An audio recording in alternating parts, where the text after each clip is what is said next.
इसी के थ्रू मेरे को डायरेक्ट को देखो, ठीक है। तो वही अगर हम OH ग्रुप की बात करें, हाइड्रोक्सी ग्रुप की बात करें, जब बेंजीन पे लगता है तो किस टाइप का एजेंट है, एक्टिवेटर है कि डीएक्टिवेटर है? सबसे पहले इट्स एन एक्टिवेटर। ये अपने इलेक्ट्रॉन्स को लोन पेयर को रिंग पे डालता है। तो ये कहाँ पे नेगेटिव चार्ज को लाएगा? ऑर्थो और पैरा पोजीशन पे। मेटा के ऊपर अगर आप रेजोनेटिंग स्ट्रक्चर बना के देखोगे तो जो नेगेटिव घूमेगा वो हमेशा ऑर्थो और पैरा पे घूमता है, मेटा पे नहीं घूमता। मतलब अभी जो ऑर्थो और पैरा पोजीशन की एक्टिवेट हो गई तो भाई और कोई चीज आके अटैक कर सकती है। बड़ा सिंपल सा कॉन्सेप्ट है। ऑर्थो और पैरा के ऊपर किस तरह का चार्ज है? नेगेटिव। तो अटैक करने वाली चीज कैसे होगी? पॉजिटिव, तभी अटैक होगा। तो जो आने वाली चीज है it has to be electrophile, जिसके पास इलेक्ट्रॉन की कमी हो। न्यूक्लियोफाइल तो ऑलरेडी नेगेटिव होता है, वो तो आएगा ही जिसके पास भाई वहाँ, राइट। तो यही कॉन्सेप्ट देखने वाले हम लोग कि कौन से वाले इलेक्ट्रोफाइल आके अटैक कर सकते हैं। अब इलेक्ट्रोफाइल और electronegative element, these are two different things, right. Electronegative element chlorine for example. Now chlorine is also an electrophile because it requires an electron to complete its octet, right? बच्चे क्या करें confuse कि भाई chlorine तो electronegative element तो nucleophile होना चाहिए। भाई न्यूक्लियोफाइल कौन होता है? इसके पास ऑलरेडी एक्सेस इलेक्ट्रॉन एक्स्ट्रा हो। क्लोरीन का एटॉमिक नंबर तो 70, उसको तो एक इलेक्ट्रॉन की जरूरत है ताकि वो स्टेबल बन सके। तो इसलिए कोई भी इलेक्ट्रोनेगेटिव एलिमेंट अगर मैं हैलोजेंस में से निकालता हूं then it cannot be an electrophile, sorry it cannot be nucleophile, it has to be an electrophile in that, right? तो ये चीज याद रखो कि क्लोरीन हो गया, ब्रोमीन हो गया, आयोडीन हो गया, फ्लोरीन ये होता है बट फ्लोरीन हाईली रिएक्टिव, तो उसका कांसेप्ट अलग है, अपन उसकी बात नहीं करें। तो अब अगर मैं ब्रोमीन को अटैक करवाता हूं रिंग के ऊपर तो it will try to go to either ortho और पैरा। बड़ा सिंपल सा कांसेप्ट है, वो ही देखने वाले सबसे। तो reaction over benzene ring, phenol के अंदर ही देख रहे हो जो सबसे पहले मैं देख रहा हूँ इसके अंदर दैट इज ब्रोमिनेशन। कि भाई ब्रोमीन जब रिएक्ट करता है रिंग के ऊपर तो ये कहाँ जाने की कोशिश करेगा, कैसे काम करेगा? दो वेरिएशन आते हैं रिएक्शन के अंदर। अगर मैं यहाँ पे रिएक्शन करवाता हूँ फिनॉल का with bromine water, bromine water liquid bromine brown colour का सब्सटेंस होता है, टेस्ट ऑफ अनसैचुरेशन के लिए यूज किया जाता है। ब्रोमीन वाटर अगर डीकलराइज हो जाता है तो पता पड़ जाता है कि अनसैचुरेटेड चीज है। अनसैचुरेटेड मतलब एल्कीन या एल्काइन, और उसमें से कौन क्या है वो नहीं पता पड़ता, बट अनसैचुरेटेड ये पता पड़ जाता है, राइट। किस टाइप के कंपाउंड के कारण सैचुरेशन पता पड़ता है? तो विसिनल डायनाइड्स बनते हैं एडजेसेंट पोजीशन के ऊपर। बताया मैंने आप लोगों को, डबल बॉन्ड में एक ही ब्रोमीन मिल जाएगा, ट्रिपल बॉन्ड में भी एक ही ब्रोमीन मिल जाएगा। तो that is what the compounds are about. अब अगर ये रिएक्शन होता है फॉर एग्जांपल तो सबसे पहले तो बड़ा इंटरेस्टिंग चीज मिलती है, यहाँ पे मेरे को मिलती है ये चीज which is 135 ट्राइब्रोमोफेनॉल, राइट। बड़ा इंटरेस्टिंग कंपाउंड मिलता है, व्हाइट कलर का प्रेसिपिटेट होता है, याद रखना। This is a white precipitate. पर अगर मैं चाहता हूँ कि नहीं यार मेरे को ये कंपाउंड ऐसा नहीं चाहिए, मेरे को सिर्फ ऑर्थो वाला चाहिए या सिर्फ पैरा वाला चाहिए, अलग अलग चाहिए, तो हमको ये रिएक्शन को करना पड़ेगा थोड़ा सा अलग तरीके से। मेरे को ब्रोमीन को रिएक्ट करना पड़ेगा in the presence of CS2 या CCl4 at a lower temperature of approximately 293 Kelvin, almost 20 degree के आसपास टेम्परेचर, बहुत ज़्यादा एलिवेटेड टेम्परेचर नहीं चाहिए। तो या तो CS2 या CCl4 के प्रेजेंस में करो at around 293 Kelvin। तो इस केस में आपके पास ऑर्थो और पैरा दोनों के सब्स्टिट्यूएंट लेवल हो जाए।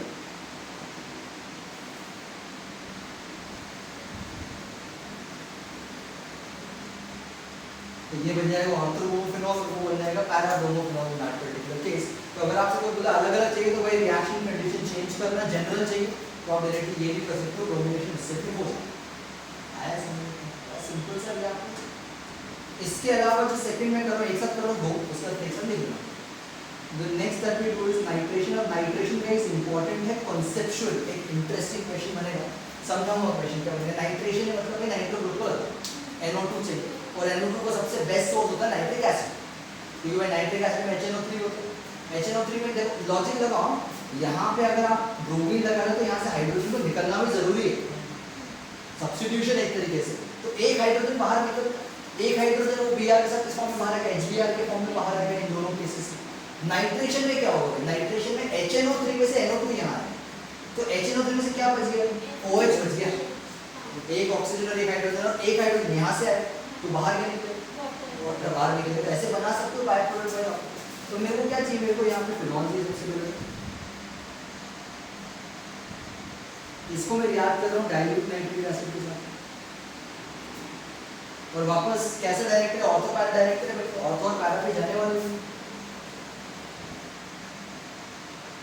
तो एक बनेगा ऑर्थो नाइट्रोफेनॉल और एक बनेगा पैरा नाइट्रोफेनॉल। मेजर कौन सा लेगा?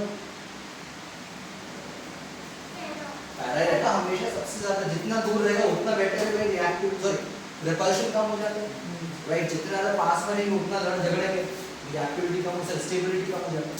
अब यार ये रिएक्शन बड़ा सिंपल सा, बड़े बहुत इंटरेस्टिंग क्वेश्चन आता है इसके ऊपर। इंटरेस्टिंग क्वेश्चन ये आता है कि भाई इन दोनों में से this is your ortho compound and this is your para compound, तो दोनों को अगर मेरे को अलग अलग करना है, क्योंकि मिलेंगे तो एक साथ, अगर मैं इन दोनों को अलग अलग करना चाहूँ तो इनको कैसे अलग कर सकता हूँ? तो भाई इन दोनों को सेपरेट किया जाता है स्टीम डिस्टिलेशन के द्वारा।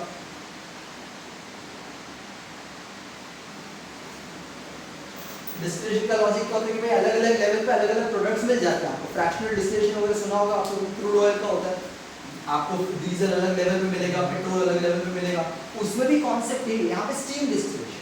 स्टीम डिस्टिलेशन है मतलब कौन ज्यादा वॉलेटाइल है, कौन कम वॉलेटाइल, मतलब कौन आसानी से वेपर में कन्वर्ट हो जाए। जैसे petrol and water, petrol is more volatile, उड़ जाता है हम बोलते हैं। वाटर भी वॉलेटाइल है, वो भी वेपराइज होगा धीरे धीरे होगा, तो उसकी वॉलेटिलिटी थोड़ी कम है, राइट। तो अब यहाँ पे क्वेश्चन आता है कि भाई अगर आप दोनों को स्टीम डिस्टिलेशन से अलग करना चाहते हो तो इनमें से एक ज्यादा वॉलेटाइल होगा, एक कम होगा। जो कम होगा वो रह जाएगा, जो ज्यादा होगा वो उड़ जाएगा, उसको आप अलग तरीके से स्टोर कर सकते हो। तो भाई यहाँ पे जो कॉन्सेप्ट आता है बहुत इंटरेस्टिंग कॉन्सेप्ट आता है। पहले अपन ऑर्थो की बात करें, ऑर्थो नाइट्रोफेनॉल। अब ऑर्थो नाइट्रोफेनॉल अगर मैं बनाऊं वापस में,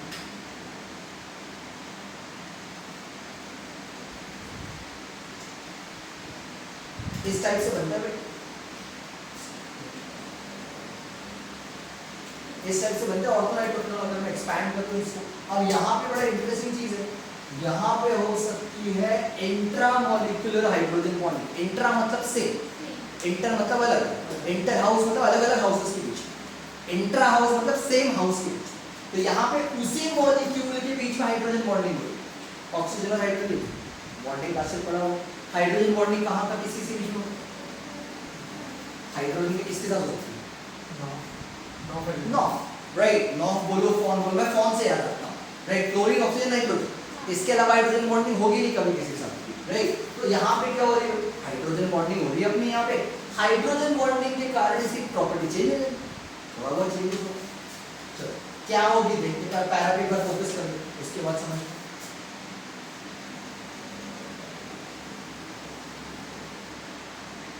पैरा नाइट्रोफेनॉल की बात,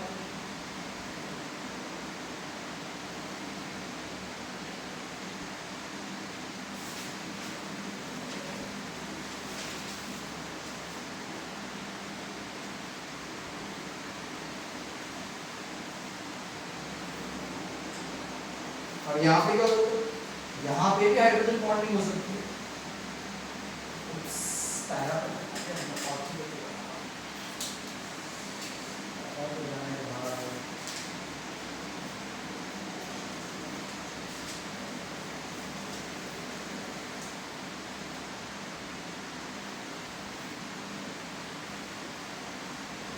ये दोनों पैरा बना दिया। क्या हो सकता है यहाँ पे with in the same molecule तो हो गए, दूर है भाई एक दूसरे से, बट यहाँ पे ये जो दूसरा मॉलिक्यूल है इसका, इसके बीच में तो हाइड्रोजन बॉन्डिंग हो सकती है, व्हिच इज नोन व्हाट?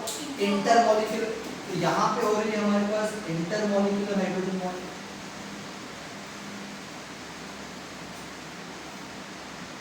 यहाँ हो रही है अपने पास भाई इंट्रामॉलिक्यूलर हाइड्रोजन बॉन्डिंग। अब मुझे आप बताओ भाई दोनों में से कौन ज्यादा वॉलेटाइल बनेगा, कौन कम वॉलेटाइल है?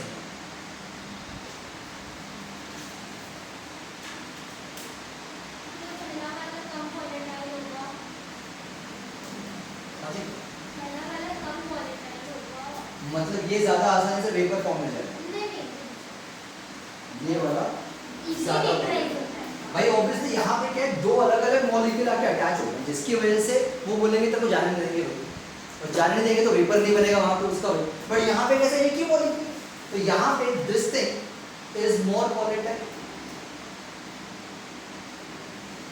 This is going to be less volatile. तो इसका मतलब ये हुआ कि भाई जो ऑर्थोनाइट्रोफेनॉल है वो ज्यादा आसानी से वेपर में कन्वर्ट हो जाएगा, उस वेपर को आप अलग से स्टोर कर, और जो नीचे बच जाएगा वो अपना पैरा कंपाउंड रहेगा वहां पे बेसिकली। तो that is how we can separate both the compounds. आया समझ में नहीं आया? ये बहुत इंटरेस्टिंग और इंपॉर्टेंट क्वेश्चन है कि दोनों को सेपरेट कैसे किया जाए। तो आंसर लिखना आना चाहिए भाई, आपको एक्सप्लेन करना पड़ेगा। ये दोनों कंप्लीट करो जल्दी से, फिर आगे बढ़ते हैं और रिएक्शंस करेंगे।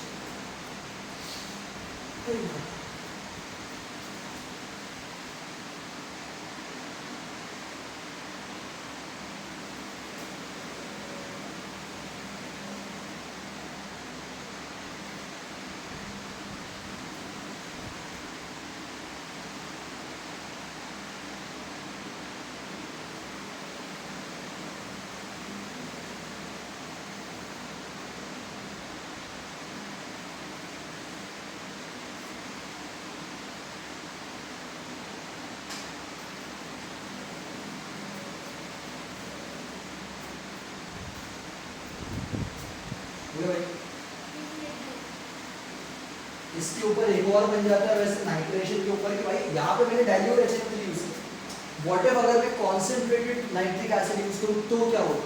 बड़ा इंटरेस्टिंग चीज होती है, ब्रोमिनेशन वाला हटाना ऊपर का। इसी रिएक्शन में अगर मैं डाइल्यूट की जगह कौन नाइट्रिक एसिड यूज करूँ,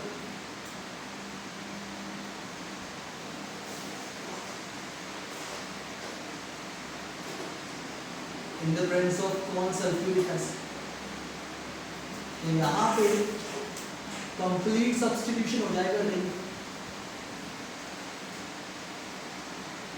जैसे ब्रोमीन के केस में हुआ, which is going to be 1,3,5 ट्राइनाइट्रोफेनॉल, which is commonly known as picric acid। नाम याद रखें, पिकनिक मत कर देना उसका, नहीं लोग पिकनिक कर दो, पिक्रिक है, RIC, पिक्रिक एसिड होता है याद रखेंगे। बट ऑब्वियसली क्योंकि यहाँ पे कंप्लीट रिंग का नाइट्रेशन हो रहा है, इसकी वजह से ये जो कंपाउंड है इसमें जो नाइट्रो कंपाउंड का ईल्ड लेवल थोड़ा कम होता है। यहाँ पे कैसे नाइट्रो कंपाउंड ही बन रहा है मेरे पास, बट यहाँ पे कोई कॉम्बिनेशन है पूरा का पूरा, तो नाइट्रो कंपाउंड का ईल्ड थोड़ा कम होता है। अगर आपको बेटर नाइट्रेशन चाहिए, बेटर नाइट्रो कंपाउंड का ईल्ड चाहिए, यहाँ पे भी कैसा, यहाँ पे बेटर मिल रहा है, दोनों मिक्सचर में मिल रहा है। यहाँ पे तो तीनों एक साथ मिल रहा है, विच इज वेरी डिफिकल्ट कि भाई एक नाइट्रो नहीं है। अब मैं चाहता हूँ मुझे सिर्फ पैरा चाहिए सब, तो मैं क्या करूँ, तो मैं यहाँ पे एक और रिएक्शन कर रहा हूँ, जो चाहो तो इसी में कर सकते हैं या थर्ड बना के करना है, वो आपकी चॉइस है। मैं थर्ड बना के कर रहा हूँ इसको, which is going to be नाइट्रोजेशन। नाइट्रोजेशन बड़ा इंटरेस्टिंग चीज है। यहाँ पे हम फिनॉल को सबसे पहले रिएक्ट करवाते हैं नाइट्रस एसिड के साथ। What is nitrous acid? बताया मैंने।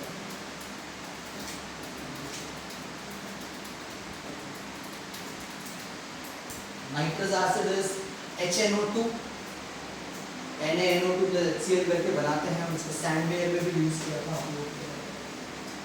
so this is basically HNO2।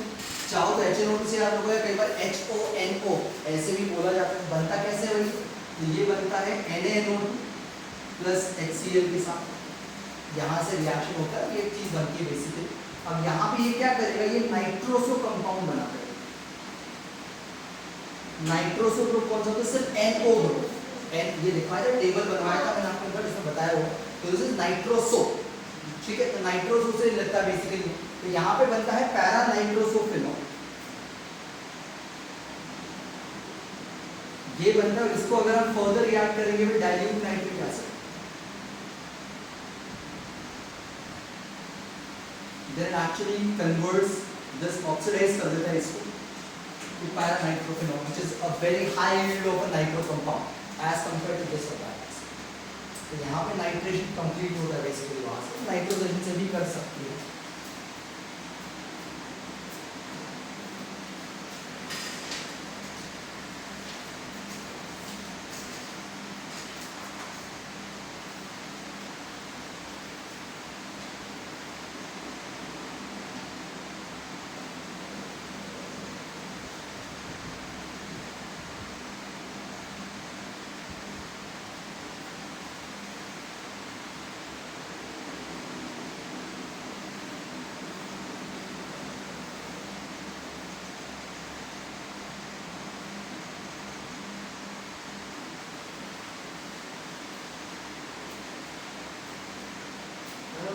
Bye का ऑर्डर किसके हो गए कॉस्ट का बटन नहीं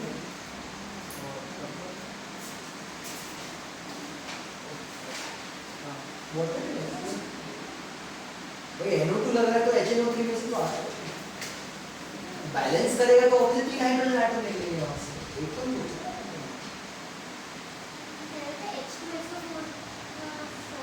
मीडियम एसिडिक मीडियम तो अगर मैं यहाँ पे कौन हटा दूँ सिर्फ नाइट्रिक एसिड लिखूं तो भी एसिडिक मीडियम बनेगा एसिडिक मीडियम प्रोवाइड करता है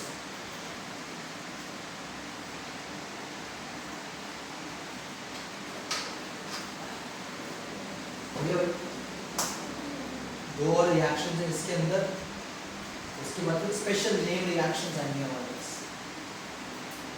इसमें से एक बहुत इंपॉर्टेंट है बोर्ड के हिसाब से रीमर टीम तो रीमर टीम में करेंगे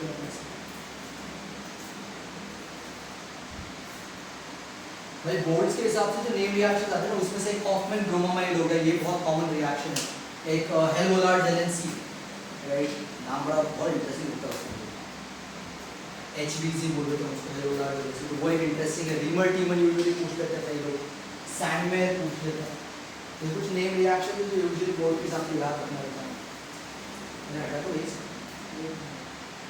अच्छे बना रहे नीचे वाला होगा नाइट्रेशन है लॉन्च हाँ वो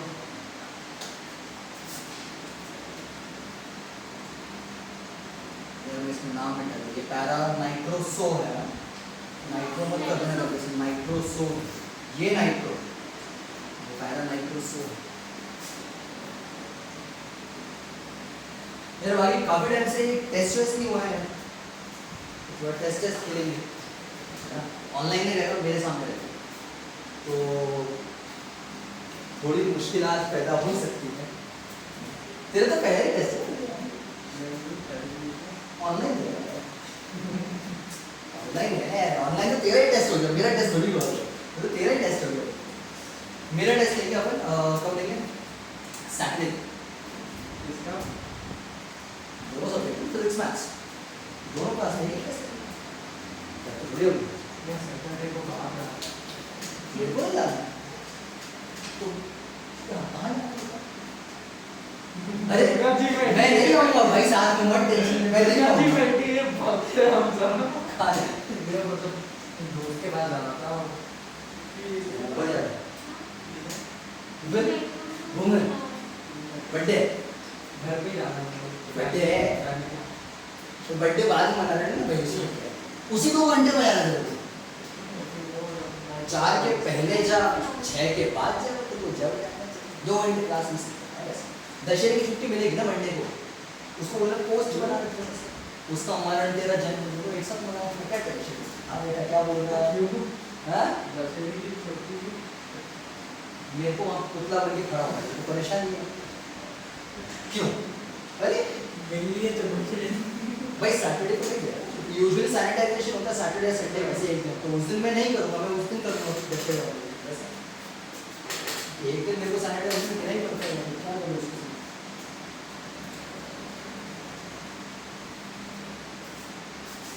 हाँ ये अच्छी बात तुम लोग अभी तक ये नहीं पूछे कि क्या टॉपिक है मैं वही बोल रहा हूँ अभी देर हो गई बात खत्म हो गई नाउ आई अज्यूम कि आपको सब कुछ आता है सिंपल है भैया अपोजिट कुछ नहीं रिकॉर्ड हो रहा है तेरा स्टेटमेंट की आवाज आ गई रिकॉर्ड भी तब ये इंग्लिश क्या बोल रहा था आवाज आ गई माता श्री को एक लोग जाने वाली अब देखो वो न्यूज़ वाले दिखाते ना बार-बार एक ही स्टेटमेंट हाँ ना वैसा आएगा तेरा ये क्या है भाई देख आएगा पर तेरे को कुछ नहीं आएगा ऐसा होगा क्या एग्जाम में क्या करेगा तो भाई फिजिक्स में अपन लेंगे ऑप्टिक्स रे और वेव को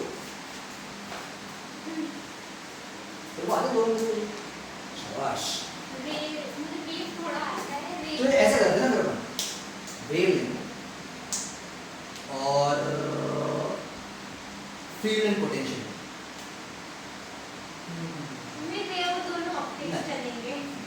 वेव लेंगे और इलेक्ट्रिक फील्ड वाला पहला वाला और पोटेंशियल दूसरा वो मुझे पूछ रहा क्या भाई नया बच्चे से पूछ रहा हूँ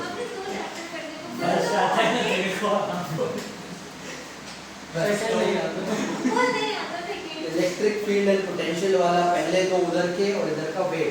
पूरा इलेक्ट्रोस्टैटिक्स और वेव्स।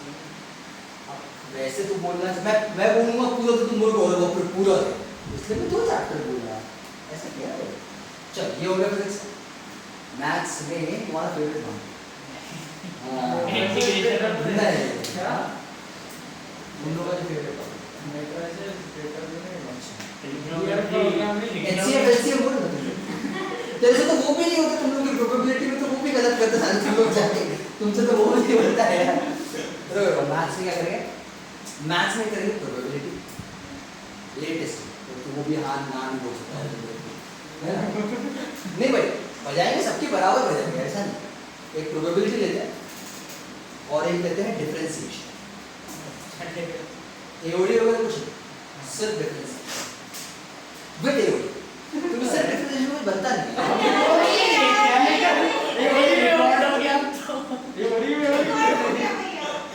तुम लोग के एओडी आते हैं, तुम लोग उचकते थे बहुत कि हम लोगों को तो आता है यार। डिफरेंशिएशन आता है।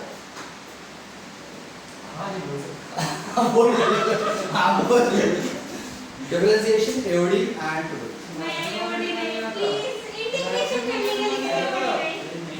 मैक्सिमम मिनिमम नहीं आता मुझे, और इसको पूरा चैप्टर टोटल 5 वेरिएंट्स हैं एओडी, जिसमें से एक तो हटा है। नहीं तो 5 नहीं, क्या हटा है? 3 है, सिर्फ 3 एरर्स नहीं, रेट है, रेट है, अप्रोक्सीमेशंस है और रेट है। रेट हटा है कि अप्रोक्सीमेशन हटा है? रेट हटा है तो बाकी तो है ना। नहीं रेट है। क्या करना है? हाँ, चलो भाई मैंने बता दिया है, मंडे को बता दिया है, शनिवार को तुमको मतलब 5 दिन 6 महीने थे क्या किया लॉकडाउन चल रहा था, दुकानें बनती भैया, हमारी पढ़ाई नहीं हो पाई, दुकानों से हमारी पढ़ाई रिलेट होती है अब तो है। चलो भाई अगले 2 रिएक्शंस करेंगे जल्दी से। कौन सा नंबर आया, तीसरा चौथा?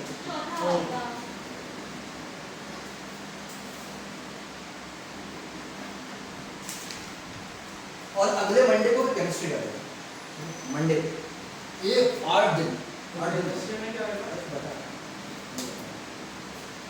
तो जाता ये मेरा दोस्त आता ऑनेस्टली बोलेंगे किसी भी चीज में कॉन्फिडेंस नहीं है, क्योंकि कुछ भी नहीं आता। तेरे को है बहुत ये मैं बता रही हूँ उसका अच्छा। एक रहेगा ज़लोरीज वर्णन का पहला है, ठीक है, ज़लोरीज रहेगा। और फिजिकल में से इलेक्ट्रोकेमिस्ट्री 2 चैप्टर मिलेंगे बस। 8 दिन मिल रहा है, बहुत होता है भाई। रट मारो ऑर्गेनिक, तो मेरे वीडियोस देख भाई, रट मारो, पूरा एनसीईआरटी है, रट मारो। सारे क्वेश्चंस अभी के लिए बोर्ड लेवल पे, जे लेवल पे कुछ नहीं। ऑनलाइन नहीं है तो मेरे सामने लिखना पड़ेगा, एमसीक्यू नहीं। मैं आपको ओएमआर शीट नहीं दूँ, आजकल कोरोना चल रहा है, इफेक्ट होता, लिखित मिलेंगे बकायदा आपसे सामने। तो लिखित में नहीं होगा। हाँ लिखित में नहीं होगा। होगा सामने तो क्वेश्चन पेपर दे दूंगा तुमको, बस मैं मेरे सामने करके देखता हूँ, यहीं पे चेक भी कर क्वेश्चन पेपर चेक करके भाई मैंने क्वेश्चन दिया, पेपर दिया, तू देखेगा और बोलेगा हो गया, तो चेक करने में ज़्यादा टाइम लगेगा नहीं मेरे को एक्चुअली। पूरा 7 नंबर है तो मेरे बीच में 7 आए थे तेरे थ्योरी में। और पता नहीं काय का मैच का था पिछले उसका कॉन्फिडेंस अगले चल रहा है, 7 नंबर आए थे मेरे साथ, ये होता है कॉन्फिडेंस। फिजिक्स में मैक्सिमम 15 क्वेश्चन होंगे, मैक्सिमम 15 होंगे, केमिस्ट्री मैक्सिमम 15 से ऊपर नहीं आएंगे, 10 से कम। मुझे नहीं पता टोटल न्यूमेरिकल्स तो होते हैं। और कितना टाइम 2 घंटे हाँ 2 घंटे सॉरी 2 घंटे बारात नहीं कर 2 घंटे 45 मिनट और क्लास के टाइम क्या करेंगे? एमसीक्यू रहेगी, एमसीक्यू नहीं रहेगी, पूरा सॉल्व कर। क्वेश्चन है बता क्वेश्चन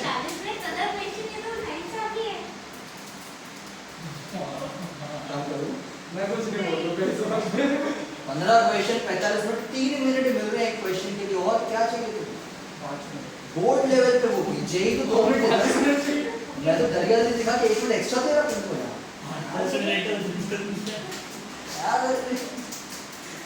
एनीवे सल्फोनेशन की बात करें, सल्फोनेशन की बात करेंगे मतलब है H2SO4 आएगा, H2SO4 आएगा तो उसमें से कौन सा ग्रुप लगेगा? तो SO3H ग्रुप, सल्फोनिल ग्रुप लगता है हमेशा। भाई दो वेरिएशन है वापस रिएक्शन की, बड़ा इंटरेस्टिंग। हमारे पास है फिनॉल और इसके साथ रिएक्ट हो रहा है H2SO4, बट अब ये interesting, the reaction if it happens in a colder environment 288 से 293 केल्विन के आसपास, then orthosulfonal compound is the major product.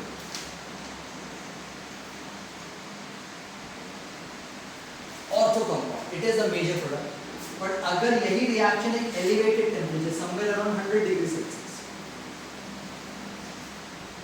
यहाँ पे होता है 373 केल्विन के आसपास होता है for example, then para is the major product. तो भाई ये बहुत ध्यान रखना है आपको कि कौन सा कंपाउंड बनाने को बोला गया। मेजर दोनों ही है बट एक टेम्परेचर डिपेंडेंसी आती है। लोअर टेम्परेचर पे ortho is the major product, higher temperature पे para is the major product. ये चीज याद रखना।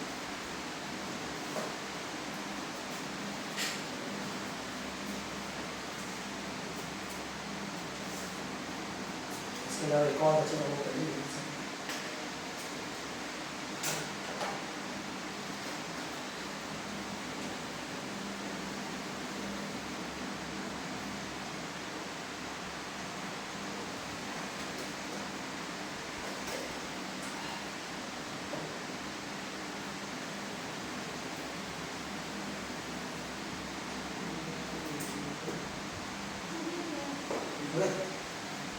आखिरी वाला भाई बड़ा सिंपल सा है, रिलेटिव विद थोड़ा सा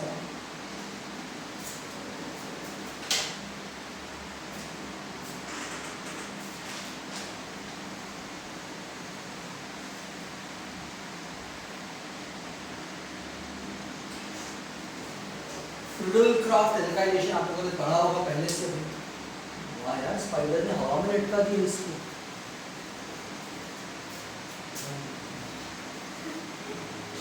इसमें भी टैलेंट है, तेरे में क्यों नहीं? क्या है ना? सीरियसली बोल रहा, प्रोटीन होता है वो, बेयर ग्रिल्स बोलता है मैंने नॉनवेज छोड़ दिया। उसमें कुछ है भी जो नॉन होगा उसका मुझे सजा लगती है। इतना सा तो प्राणी तो हो क्या हुआ? मुझे नाक में डाल मुंह से निकाल के देखो, जादू होता है उसमें। फ्रूडलक्राफ्ट एल्काइलेशन कैसे होता है अब उसी को देखिएगा।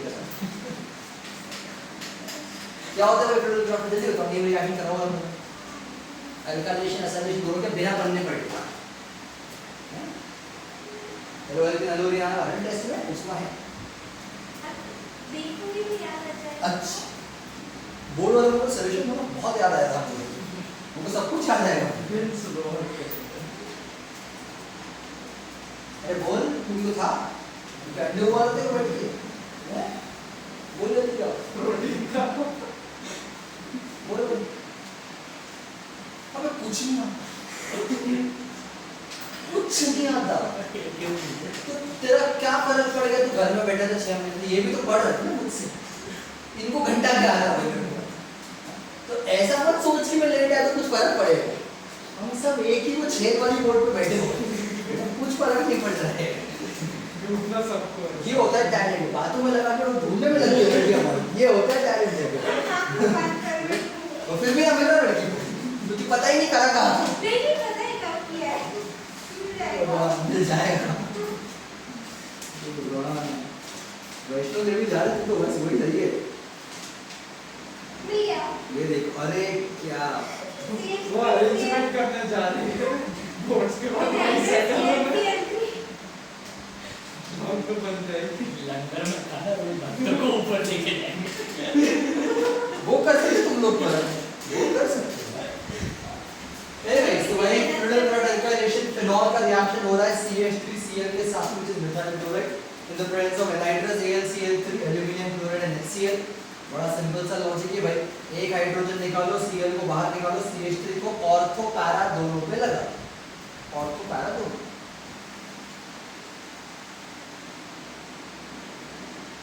एक ऑर्थो मिथाइल फिनॉल बनेगा और एक para methyl phenol.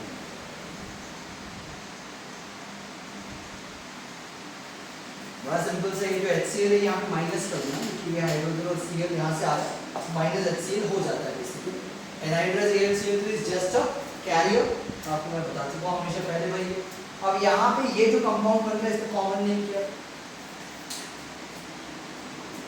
Methyl phenol इसको बोलते हैं ऑर्थोमेथाइल ये पैरामीटर कॉमन नेम होता है ये भी बताया मैंने पिछले साल सब कुछ लिखवाया छाप आपको मिलेगा मिलेगा मिलेगा देखो अभी तुम बस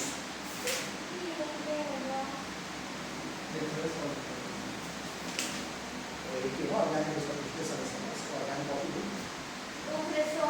ओक्रेसोल ओटी ऑर्थो पैरा ओक्रेसोल क्रिसोल बोलते हैं भाई इसको तो ये है हमारा ऑर्थोक्रिसोल और वो है paracresol obviously so ideally methyl phenol जिसको हम बोलते हैं ऑर्थोमेथाइल फिनॉल या पैरामेथाइल फिनॉल उसको कॉमनली क्रिसोल बोला जाता है नाम याद रखेंगे पिछले साल इसलिए बोल के लिखवा रहा हूं पहले से कहीं ना कहीं यूज हो जाएंगे आपको पता होना चाहिए हम लोग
मैं कोई चीज नहीं आया वो तो चलो और रिकॉर्ड हो जाए बोलते से नीतीश क्या बोल रहा है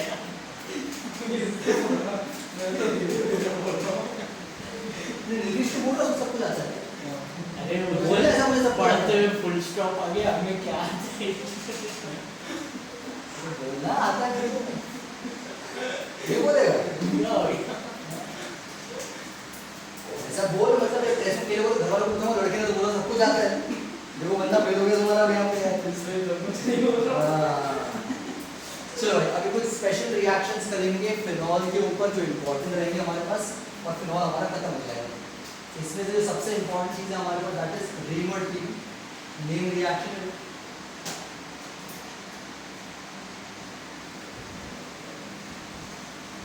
वापस आप इसको कन्वर्जन में भी यूज कर सकते हो रिमर टेबल को एज अ नेम रिएक्शन में डायरेक्टली आ सकता है ये जो कन्वर्जन होता है ये होता है फिनॉल से सैलिसल्डिहाइड में सैलिसल्डिहाइड क्या होता है पलटो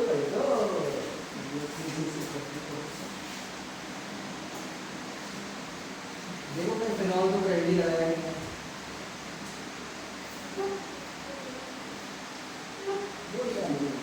हाई से मतलब देखो उल्टा भी है ऐसा कुछ मैं सब करवाता भाई ऐसा होता नहीं कि मैं करवाता भाई तो भाई ये जो कन्वर्जन इसलिए मैं पहले से लिख के रख रहा हूँ आपको याद होना चाहिए ये फिनॉल से सैलिसल्डिहाइड में जाता है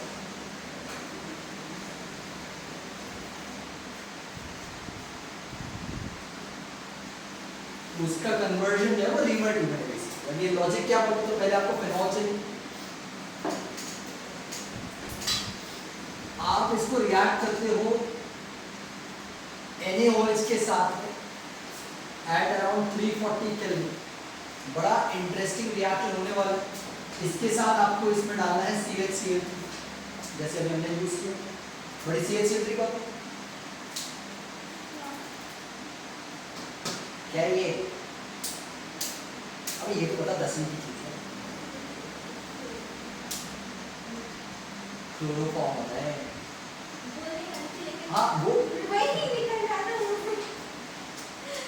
क्लोरोफॉर्म होता है, 10वीं में भी पढ़ा हुआ है। मीथेन का सब्स्टिट्यूशन करवाया था आप लोगों ने, CCl4 तक जाता था, जो पेनल्टीमेट स्टेप है, सेकंड लास्ट स्टेप जो प्रोडक्ट होता था जस्ट ट्राइक्लोरोमीथेन, जिस क्लोरोफॉर्म, दिस क्लोरोफॉर्म। तो हमको क्या करना है, फिनॉल को रिएक्ट करना है क्लोरोफॉर्म के साथ, in the presence of NaOH at around 340 kelvin. जो प्रोडक्ट मिलेगा वो कुछ ऐसा मिलता है,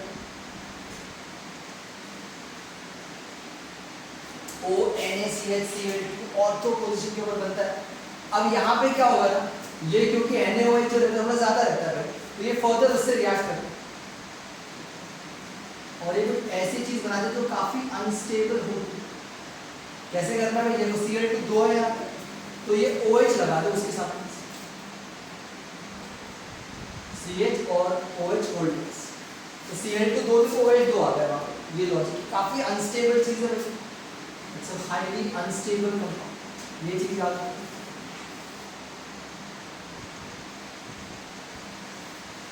इसमें से अगर मैं वाटर रिमूव करूं, वाटर,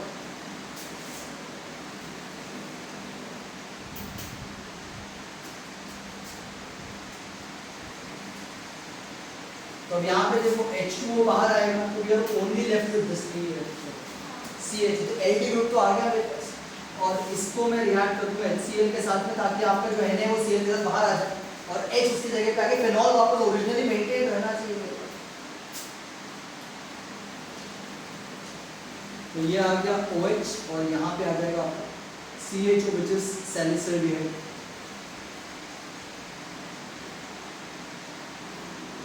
इंटरेस्टिंग रिएक्शन है, याद रखना है, पैरासैलिसिल्डिहाइड भी बनता है, पैरा मतलब CHO यहाँ पे नीचे भी आता है, but ortho is always going to be the major product. याद रखना है, ortho is always the major product.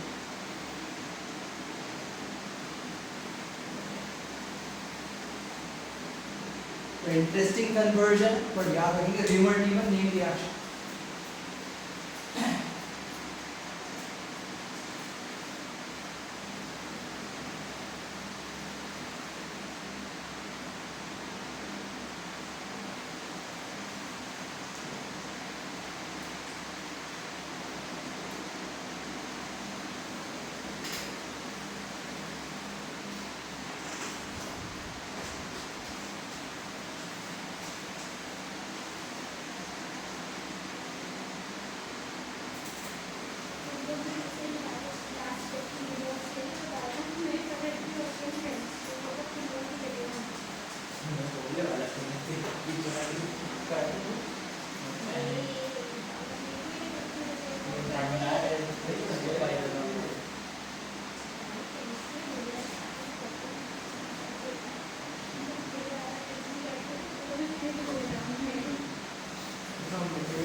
इसके अलावा एक और रिएक्शन करेंगे हम लोग, इसको बोलते हैं कपलिंग रिएक्शन। अब वैसे में ये रिएक्शन यहाँ पे यूजुअली करवाते हैं क्योंकि ये चीज हम लोगों को डायज़ो सॉल्ट में भी मिलती है, अमाइंस के अंदर, पर हम लोग का डायज़ो सॉल्ट हटा दिया है वहाँ से। I would prefer to do this reaction, वैसे यूज नहीं आएगा क्योंकि वहाँ से हटाया तो नहीं आएगा, फिर भी पता होना चाहिए आपको। तो कपलिंग रिएक्शन यूजुअली पता है डाइज के लिए यूज होता है, कलरिंग डाइज जो होती है उनके लिए यूज किया जाता है। तो हमको क्या चाहिए, आइस कोल्ड सोल्यूशन चाहिए, मतलब बहुत ठंडा सोल्यूशन चाहिए हुआ है हमको for N2CO, which is a diazonium chloride। अब ये चीज हम लोगों ने सामने में भी यूज किया, डायज़ो क्लोराइड यूज किया है, वहां पे तुमने इसको ऐसे लिखा N2+CO ऐसे फॉर्मूला, अभी हम यहाँ पे डायरेक्टली ऐसे लिखा। इसको मेरे को रिएक्ट करना है फिनॉल के साथ।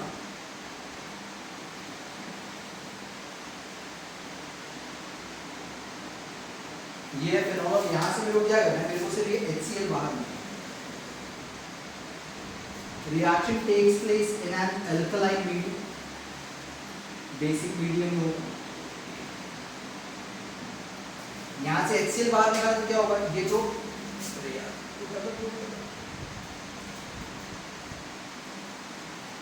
इस साइड वाला जो हाइड्रोजन है वहां से गलती से फिनॉल मिसिंग। तो अब यहाँ पे क्या हुआ, HCl जब बाहर आएगा तो जो N2 है this will be directly connected to this particular, दोनों ने ये कैसे हो जाएंगे, कपल हो जाएंगे basically, that is what coupling is all. जो रिएक्शन हो रहा है वो ऐसे होगा। अब ये N2 है, याद रखो नाइट्रोजन की वैलेंसी 3 होती है,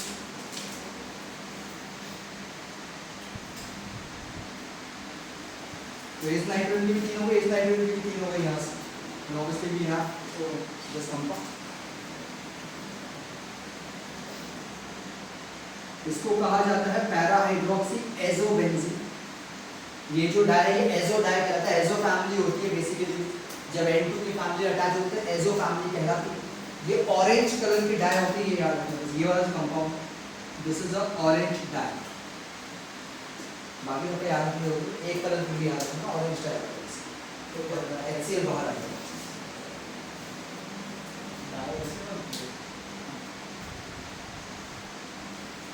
अब कमर्शियल यूज अलग है, कौन सी किस टाइप की डाई बना, किस पर्पस के लिए, कलरिंग डाई जो कपड़ों पे होती है मुझे नहीं पता उसी कैसे होता है, बट हाँ सबके लिए पर्पस अलग है।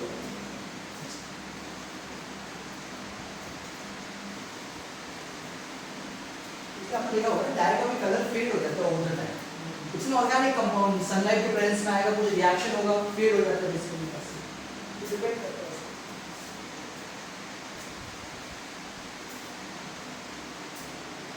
आयस्कोन के लिए अभी बड़ा सिंपल सा है। तो यहाँ पे हमारा अल्कोहल और फिनॉल दोनों का तो मतलब है ईथर शुरू करेंगे नेक्स्ट क्लास में, नेक्स्ट क्लास में या पॉसिबल एक और तक हो जाएगा। क्या होगा वो बताइए, कोऑर्डिनेशन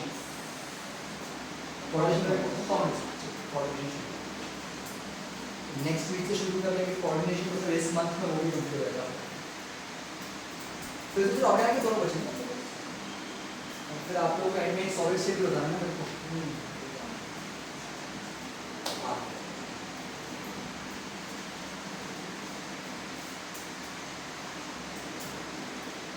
नहीं वो सॉलिड स्टेट करंट नहीं आ रहा था, पिछले साल तो नहीं था, उसके पिछले भी साल नहीं था, उसके एक साल पहले उन्होंने रेलेंट पर डाल दिया था उसको, उन्होंने कम किया तो उसको लगा दिया।